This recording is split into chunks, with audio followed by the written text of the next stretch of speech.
ابو ذر غفاری سے بڑھ کر کوئی عہد وفا کرنے والا اور زہد میں میری امت میں نہیں ہے. یہ میری امت میں عیسیٰ ابن مریم کی مثل ہے, ابو ذر غفاری. اور عیسیٰ ابن مریم وہ ہیں جن کے بارے میں روایتوں میں آتا ہے کہ وہ دنیا سے اتنے زاہد تھے کہ وہ برتن میں پانی بھی نہیں پیتے تھے. وہ کہتے تھے یہ بھی دنیا کا مال ہے, اپنے ہاتھوں میں پانی پیا کرتے تھے. یعنی دنیا کو 3 طلاقیں دی ہوئی تھی. تو نبی علیہ السلام فرمایا میری امت میں سیدنا عیسیٰ ابن مریم کی مثل زہد میں ابو ذر غفاری ہیں. یہ لفظ ہے ابو ذر غفاری, غفاری نہیں ہے لفظ, غفاری زیر ہے اور فا کے اوپر تشدید بھی نہیں ہے. تو ابو ذر غفاری رضی اللہ تعالیٰ عنہ علیہ السلام نبی علیہ السلام کے لاڈلے اصحاب میں سے تھے. صحیح بخاری میں ان کے قبول اسلام کا پورا واقعہ موجود ہے. ان تک جب دعوت پہنچی کہ اس طرح ایک پیغمبر آئے ہیں مکے کی سرزمین میں جنہوں نے دعوی نبوت کیا, تو یہ انہوں نے پہلے اپنے بھائی کو بھیجا کہ خیر خبر لے کے آؤ, تو انہوں نے بتایا ہاں اس طرح ایک شخص ہے. پھر یہ خود رخت سفر باندھ کے نبی صلی اللہ علیہ وآلہ وسلم کی خدمت میں حاضر ہوئے مکہ شریف میں. تو صحیح بخاری میں آتا ہے کہ یہ گئے, یعنی مکہ شریف میں اب ڈر بھی رہے تھے, میں کیونکہ ان کو پتا تھا کہ نبی علیہ السلام کی مخالفت بھی بہت زیادہ ہے, کہ اگر میں کسی سے نبی علیہ السلام کے بارے میں پوچھا تو ہو سکتا ہے میرے ساتھ کوئی ایسی ایکٹیویٹی پرفارم نہ کر دے. تو یہ حرم مکہ میں انہوں نے ڈیرا ڈال لیا, اور کہتے ہیں میں جتنے دن وہاں رہا نا تو آب زمزم ہی پیتا تھا. جب میری کھجوریں ختم ہو گئی, زمزم کھانے کا کام بھی کرتا تھا اور پینے کا بھی, زمزم طاقت والا پانی. تو کہتے ہیں سب سے پہلے میری جس شخص سے ملاقات ہوئی وہ سیدنا علی ابن ابی طالب تھے رضی اللہ تعالیٰ عنہ علیہ السلام. تو کہتے ہیں حضرت علی نے جب مجھے آبزرو کیا نہ تو مجھے اپنے ساتھ گھر لے گئے, کہ پردیسی ہے, کھانا شانا کھلایا, رات ٹھہرایا. کہتے ہیں نہ انہوں نے مجھ سے پوچھا کہ کس لیے آئے ہو, نہ میں نے ان کو بتایا. یہ میں آپ کو اخلاقیات بتا رہا ہوں کہ دعوت کا کام کتنا ٹھنڈے کر کے کرنا پڑتا ہے. آپ تو کہتے ہیں پہلے دن ہی کسی کو رفع الیدین شروع کروا دیں, اتنا آسان نہیں ہوتا یہ. تو دوسرا دن بھی اسی طرح گزرا, تیسرا دن بھی. تو 3 دن کے بعد ابو ذر غفاری نے خود حضرت علی پہ اعتماد کیا, اور ان کو اندازہ ہوا کہ یہ بڑا, تو انہوں نے کہا میں یعنی ایک, اور حضرت علی نے بھی ایکسپوز نہیں کیا کہ میں نبی علیہ السلام کے قریبی لوگوں میں سے ہوں. تو ان کا کہ مجھے تم ایک اچھے انسان لگے ہو تو میں اس کام کے لیے آیا ہوں, تو تم مجھے گائیڈ کرو محمد ابن عبداللہ کے بارے میں ان سے ملنا چاہتا ہوں صلی اللہ علیہ وسلم. تو سیدنا علی نے کہا کہ واقعی وہ تو اللہ کے پیغمبر ہیں, اور اس طرح. تو پھر وہ حضرت ابو ذر غفاری کو نبی علیہ السلام کے پاس لے گئے. نبی علیہ السلام کے پاس تھوڑی دیر بیٹھے, انہوں نے اسلام قبول کر لیا. اور سر اسلام کیا قبول کیا, اتنا اعلیٰ درجے کا ایمان. نبی علیہ السلام فرمایا تم اپنے قبیلے میں واپس چلے جاؤ, جب مکے میں ہمارا غلبہ ہوگا یا کوئی اللہ تعالیٰ راہ نکالے گا, ابھی تو جو بھی اسلام قبول کرتا ہے اس کی پھینٹی لگتی ہے, تو میں کوئی نہ کوئی تمہیں مطلب بتا دوں گا, ابھی تم اپنا ایمان پوشیدہ رکھو, اپنے علاقے میں چلے جاؤ. ان کا یا رسول اللہ ایسے نہیں ہو سکتا. وہ جناب آگے مکے خانہ کعبے کے اندر آ کے انہوں نے کہا میں گواہی دیتا ہوں کہ اللہ ایک ہے اور محمد صلی اللہ علیہ وسلم اس کے رسول ہے. تو مشرکین عرب ان پہ ٹوٹ پڑے, خوب مارا. حتیٰ کہ عباس بن عبد المطلب جو اس وقت تک مسلمان نہیں ہوئے تھے, نبی علیہ السلام کے چچا تھے, لیکن چونکہ بنو ہاشم سے تھے, اور بنو ہاشم آپ کو پتہ ہے متولی تھے کعبہ شریف کے, انہوں نے اپنے آپ کو ابو ذر غفاری کے اوپر گرا لیا کہ تاکہ ان کو کوئی مارے نہ. انہوں نے کہا تمہیں پتہ نہیں ہے قبیلہ یعنی غفاری قبیلے سے تعلق رکھتا ہے, تو اس کے قبیلے کے لوگ آ کے یہاں پہ لڑائی کریں گے ہم سے. کیونکہ قبائلی سسٹم تھا نا, اس میں یہ نہیں دیکھا جاتا تھا کہ اس کا مذہب کیا ہے, پہلے نمبر پہ دیکھا جاتا ہے یہ ہمارے قبیلے کا ہے, تم نے ہمارے قبیلے کے بندے کو مارے, تمہیں نہیں چھوڑیں گے. اسی وجہ سے آپ دیکھیں نا, بنو ہاشم اسلام قبول نہ کرنے کے باوجود نبی علیہ السلام کی پشت میں تو کھڑے رہے نا, اور یہ پہلے بھی ہوتا رہا. قرآن حکیم میں آتا ہے نا کہ شعیب علیہ السلام کی قوم کیا کہتی ہے کہ اے شعیب اگر تیرا قبیلہ تیرے ساتھ نہ ہوتا کب سے تیرا کام کر چکے ہوتے. اس لیے انبیاء ڈومیننٹ قبائل میں آتے ہیں, جو شریف و نفسی والے ہوتے ہیں, جن میں ایک سسٹم ہوتا ہے پورا. تو اور پھر جو ہے نا وہ اگلے دن پھر ابو ذر غفاری نے اس طرح کلمہ پڑھا, پھر ان کی پٹائی ہوئی, پھر حضرت عباس نے ان کو بچایا, اور پھر وہاں سے یعنی وہ چلے گئے. یہ پوری حدیث صحیح بخاری میں ہے، اور بلکہ بخاری میں پورا ایک چیپٹر ہے ابو ذر غفاری کے اسلام لانے کا واقعہ. امام بخاری نے ابو ذر غفاری کا پروٹوکول یہ رکھا ہے کہ اسلام کا پورا چیپٹر بنایا ہے ابو ذر غفاری کے اسلام لانے کا واقعہ. باقی یہ درویش صفت آدمی تھے اور دنیا کو 3 طلاقیں دی ہوئی، اور وہ اس لیے کہ انہوں نے نبی علیہ السلام کو بڑا کلوزلی آبزرو کیا تھا.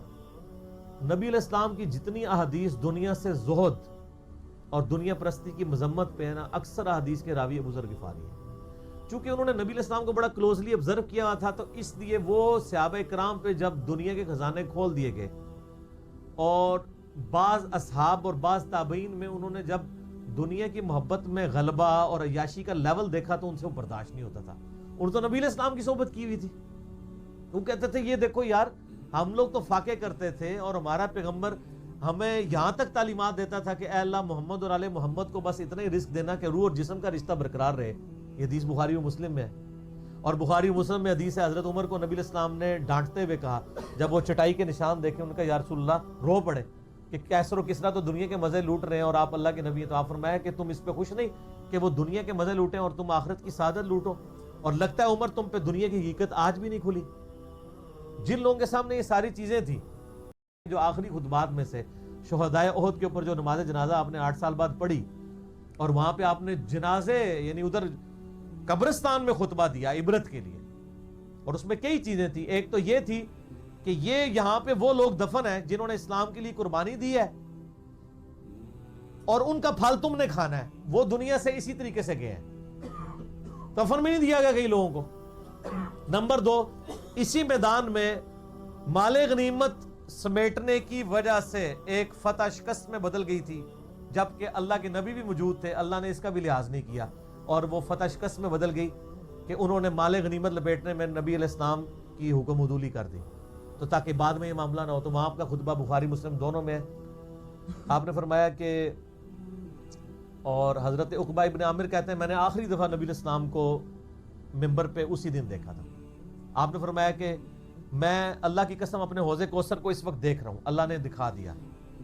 اور آپ نے فرمایا کہ مجھے یہ خطرہ نہیں ہے کہ تم میرے بعد شرک کرنے لگو، لیکن مجھے ڈر ہے کہ تم دنیا کے مال میں پھنس جاؤ گے اور پھر تم ایک دوسرے کو قتل کرو گے جس طرح اگلی قوموں نے کیا، اور تم بھی تباہ و برباد کر دیے جاؤ گے جس طرح اگلے. اس سے زیادہ کیسے آپ ڈر سناتے؟ اب یہ ان قریب کیسر و کسرا کے خزانے تمہارے پاس آ جائیں گے، جو بخاری مسلم میں آتا ہے نا کہ نبی علیہ السلام نے کہا کہ مجھے اللہ نے 2 خزانے عطا کر دیے، ٹھیک ہے، زمین کی خزانوں کی چابیاں، اور جس سے وہ بریلویوں نے کچھ اور ہی قیدہ بنا لیا. اس میں موجود ہے کہ کیسر و کسرا کے خزانے، یعنی آپ کو بتایا گیا کہ رومن اور پرشین امپائر جو ہے مسلمان فتح کر لیں گے یرموک اور قادسیہ کے اندر، اور مسلمانوں کے پاس وہ دولتیں آ جائیں گی. پھر آہستہ آہستہ وہ بھی اسی یعنی دنیا کی محبت کا شکار ہو جائے گی. اب یہ ساری باتیں حضرت ابو ذر غفاری کے سامنے تھی، حتیٰ کہ صحیح بخاری میں آتا ہے کہ ابو ذر غفاری کہتے ہیں مجھے دن یاد ہے کہ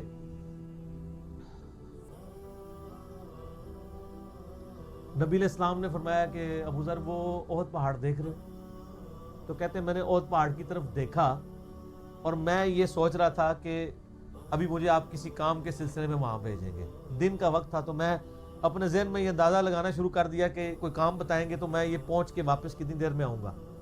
لیکن آپ نے یہ بات نہیں کرنی تھی. آپ نے فرمایا کہ اگر یہ سارا پہاڑ جو کئی کلومیٹرز پہ پھیلا ہوا ہے، آج بھی احد پہاڑ موجود ہے مدینہ شریف میں، مسجد نبوی سے بھی نظر آتا ہے، اور جو شہدائے احد کا قبرستان ہے اس کی بالکل بیک سائڈ پہ کئی کلومیٹرز پہ پھیلا ہوا، اگر یہ سارا سونے کا ہو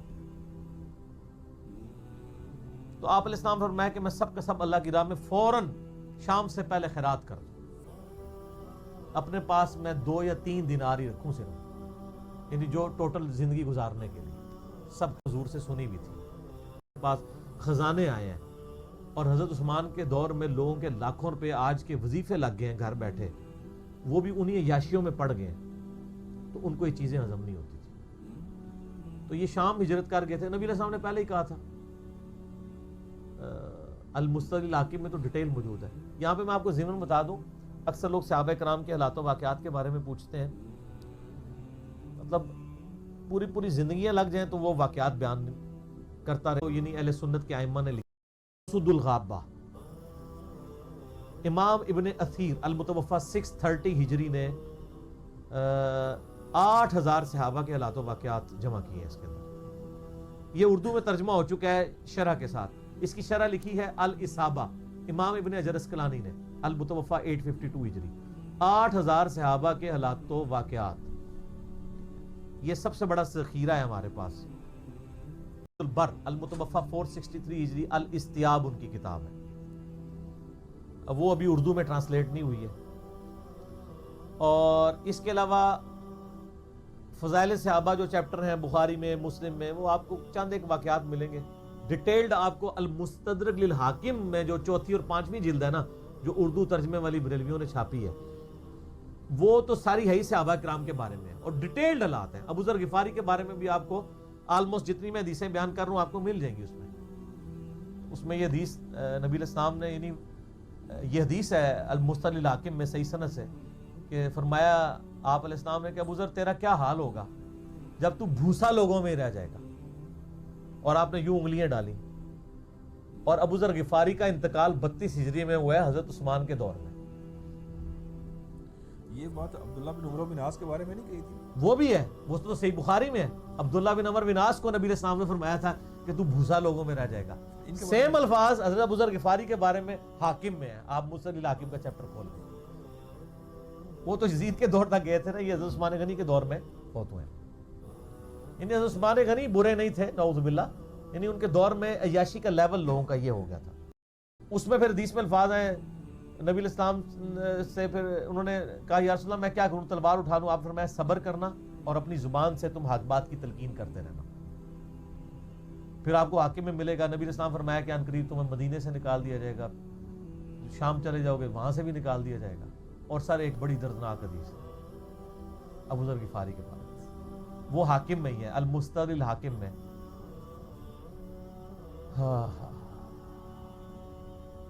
غزوہ تبوک آپ کو پتا ہے ایک ایسا غزوہ تھا جس میں جو شرکت نہیں کرے گا وہ منافق ڈکلیئر ہوگا. قرآن میں فتویٰ آ گیا تھا. اس سے پہلے کبھی نفیر عام نہیں تھی, یہ پہلا اور آخری موقع تھا, کیونکہ رومن امپائر سے ٹکرانا تھا, سپر پاور تھی دنیا کی, 1.5 لاکھ کی فوج لے کے کیسرے روم بارڈر پہ آ گیا تھا عرب کے. تو نبی علیہ السلام نے اناؤنسمنٹ کی کہ بھئی اب سب نے جانا ہے, جو نہیں جائے گا منافق شمار ہوگا, الا یہ کہ کسی کے پاس ریسورسز نہ ہو, یا کوئی مریض ہو, یا کوئی عورت ہو, یا کوئی معذور ہو. منافقین آگے بہانے کر رہے تھے, کچھ سادہ لوگ مسلمان بھی اس کا حصہ بن گئے. بخاری مسلم میں 3 اصحاب کی توبہ کا واقعہ بھی موجود ہے, وہ بھی میری ویڈیو ریکارڈڈ ہے. تو کعب بن مالک کی رضی اللہ تعالیٰ عنہ علیہ السلام, کچھ لوگ جو ہے وہ یعنی اپنے ان معاملات کی وجہ سے کچھ پیچھے بھی رہ گئے.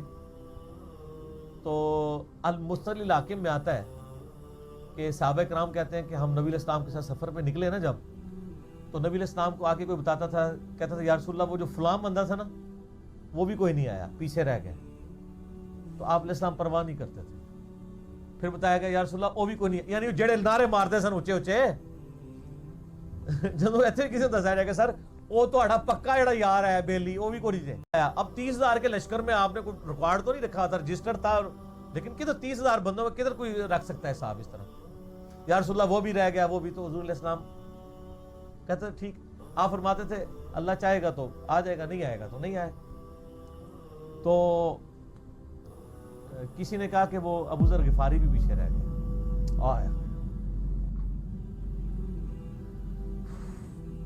اور ابو ذر کو اس کے اونٹ نے روک لیا. اونٹ ہی نہیں اٹھ رہا تھا نا سر, وہ آپ کو گاڑی تو نہیں ہے نا جو سٹارٹ کر لیں گے آپ. اونٹ چلنے سے انکار کر دے تو کر سکتا ہے. اور سر سفر کتنا ہے, 700 کلومیٹر. 700 کلومیٹر کا ریگستانی سفر آج کے دور میں بھی کرنا مشکل ہے. سائیکل پہ نہیں آپ کر سکتے, پیدل تو آپ سوچ بھی نہیں سکتے. اونٹ کے بغیر کیسے ہو سکتا ہے, جس میں آپ کو اونٹ اس لیے بھی ضروری ہے کہ اس کے اوپر آپ نے سامان لادنا ہے. پانی نہیں راستے میں پینا, ریگستان میں تو کئی کلومیٹرز تک کچھ بھی نہیں ہوتا, بھوکے پیاسے مریں گے. پھر آپ قافلے سے بھی جدا ہیں. تو ابو ذر غفاری کوشش کرتے رہے کس طریقے اونٹ, اسی دوران قافلہ نکل گیا آگے, تو وہ اونٹ اٹھا ہی نہیں ہے. تو حضرت ابو ذر غفاری نے اپنا سامان اپنی پیٹھ پہ لاد لیا, پیدل چل پڑے ریگستانی سفر میں.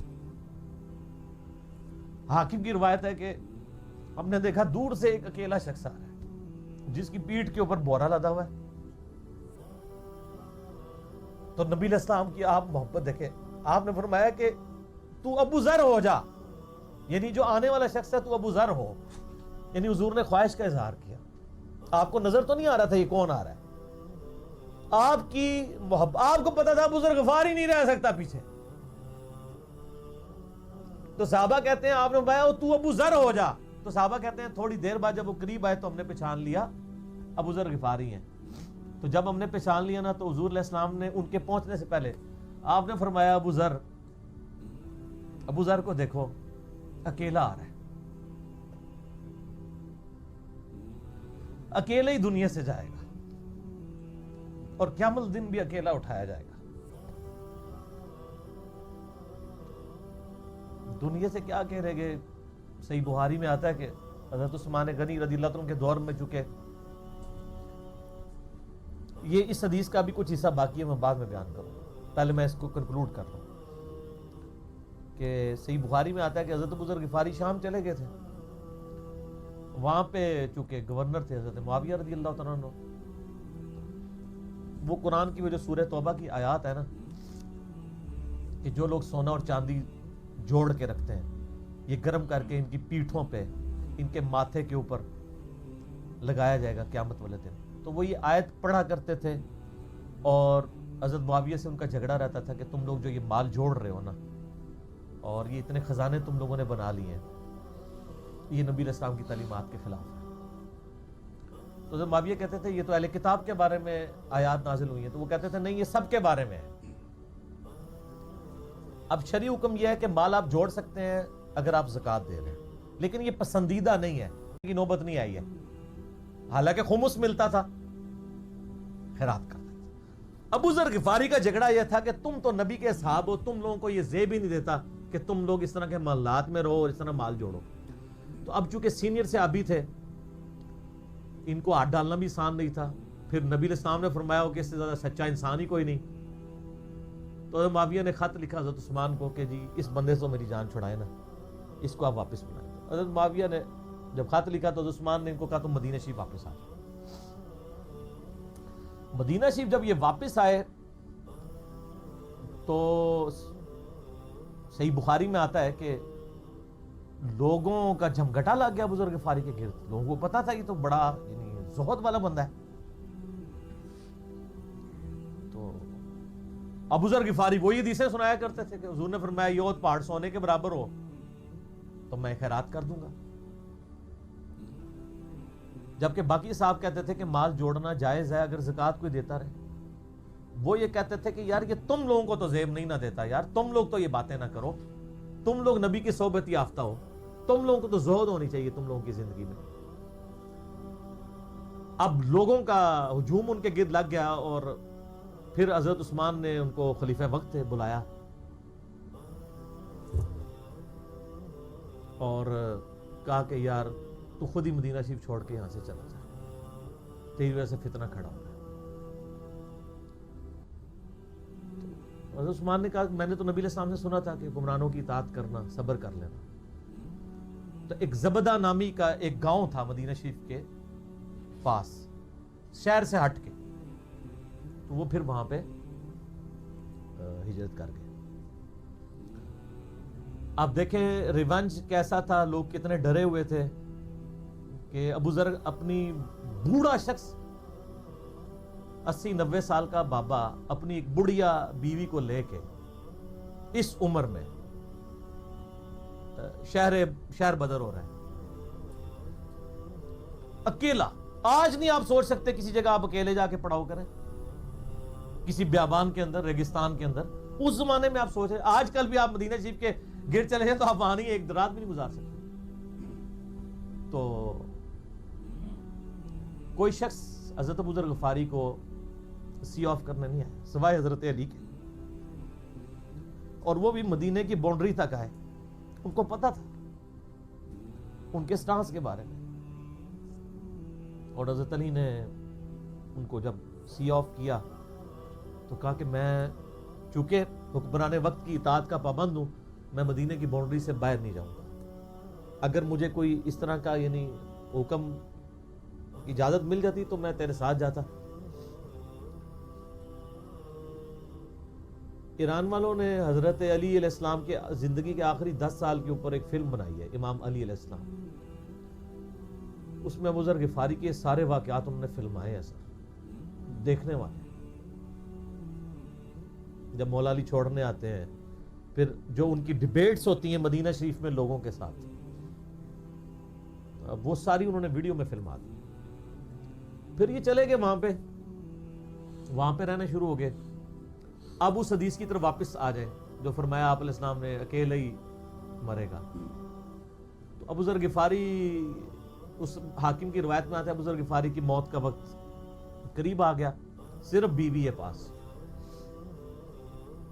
بیوی نے رونا شروع کر دیا کہ حضرت آپ فوت ہو گئے، آپ کو کفن کون دے گا، آپ کو غسل کون دے گا، آپ کو دفنائے گا کون، میں عورت ذات کیا کر سکتی ہوں. حضرت ابو ذر نے کہا کہ نبی علیہ السلام سے میں نے سنا تھا کہ تو اکیلا مرے گا، پھر مسلمانوں کا ایک قافلہ وہاں سے گزرے گا جو تجھے کفن دے کے دفنائے گا اور جنازہ بھی پڑھے گا. تو نے فکر نہیں کرنی، جب میں مر جاؤں تو میری لاش کو چوراہے پہ رکھ دینا، گزرگاہ پہ، جو یعنی مدینہ کی طرف راستہ آتا تھا گاؤں ایریا سے گزر کے. اللہ میرا بندوبست کر دے گا. وہی ہوا کہ ان کے مرنے کے بعد مسلمانوں کا ایک قافلہ دور سے آ رہا تھا. تو اسی مستقل حاکم کی حدیث میں آتا ہے کہ سر قافلہ بھی سنے، پھر کون ہے؟ عبداللہ ابن مسعود. ابو ذر غفاری بھی زہد کے امام، ابن مسعود بھی زہد کے امام، ابو درداء بھی ان کا واہ. اللہ کے نبی نے فرمایا تھا کہ ابو ذر اکیلا آ رہا ہے، تبوک کے موقع پہ دنیا سے بھی اکیلا جائے گا، اور قیامت الدن بھی اکیلا اٹھائے. یعنی اب اسی سرزمین سے ہی اس نے اٹھنا ہے نا، ہر بندے نے اپنی قبر سے اٹھنا ہے. یعنی مسلمانوں کے قبرستان میں بھی دفن نہیں. ایک یہ جو مزار کی رٹ لگائے پھرتے ہیں، میں ان سے پوچھتا ہوں تمہارے باپوں کی کیا اوقات ہے؟ ابو ذر غفاری کا مزار دکھاؤ گے؟